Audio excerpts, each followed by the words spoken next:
Detective James Walker stood at his office window, watching the rain fall on the busy streets of London. He was a tall, thin man with sharp eyes that missed nothing. The clock struck 9 when his secretary rushed in. "Mr. Walker, a lady is here to see you. She says it's urgent." A woman in a black dress entered his office. Her face was pale and her hands were shaking. "Please help me, Mr. Walker. My husband is missing." "Sit down, Mrs. Walker." "Mrs. Emily Richardson. My husband Thomas disappeared 3 days ago. He went to work but never came home." Walker took out his notebook. "Tell me everything." "Thomas is a bank manager at London Central Bank. That morning, he was normal, happy even. He kissed me goodbye and left for work at 8 a.m. But at 6 p.m., when he didn't come home, I called the bank.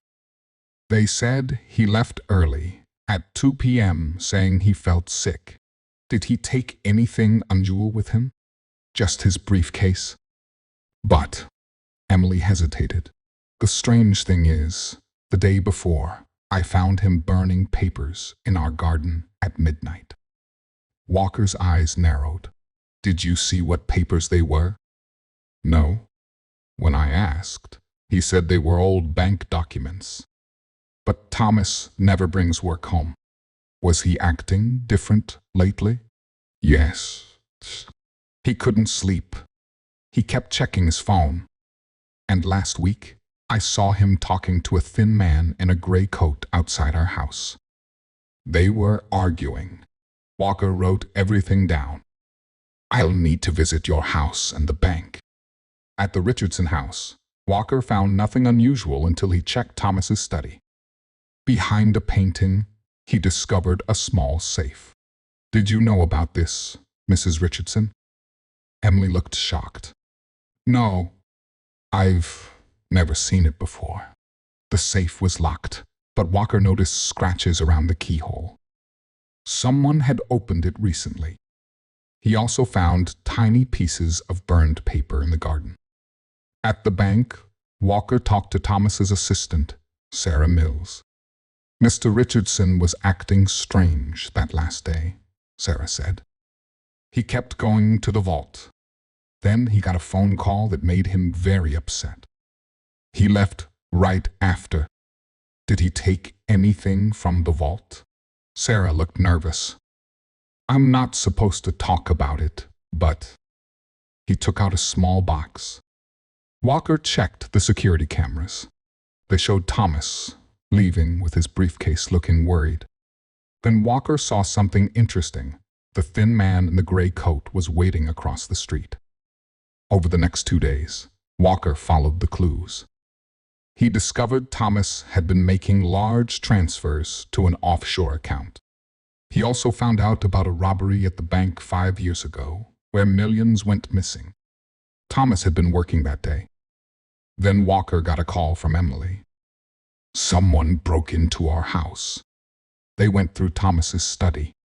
At the house, Walker examined the safe again. This time, he found a tiny piece of paper stuck in the corner. On it was written, "Pier 7, midnight." Walker went to Pier 7 that night. In the shadows, he saw 2 men, Thomas Richardson and the thin man in gray. "You can't keep blackmailing me," Thomas was saying. "That money was supposed to be split fairly." "You took extra from the vault during the robbery," the thin man replied. "I have proof. Pay up or I tell everything." Walker stepped out. "Or you could both explain it to the police." The thin man tried to run, but Walker was faster. Soon, both men were in handcuffs. The truth came out. Thomas and the thin man, a former security guard named Peter Wells, had planned the bank robbery together. Thomas had stolen extra money without telling Peter. Now Peter was blackmailing Thomas, forcing him to withdraw the hidden money. "I'm sorry, Emily," Thomas said later at the police station. "I couldn't face prison. I thought If I paid Peter, it would all go away. Walker watched as Thomas was led to his cell. Another case solved, but this one left a bitter taste. He walked back to his office through the rain, thinking about how greed could destroy a person's life. Emily Richardson came to thank him the next day. "How did you solve it?" Walker smiled slightly. Clues were there: the burned papers, the secret safe, the strange behavior. But what really caught my attention was the thin man in gray.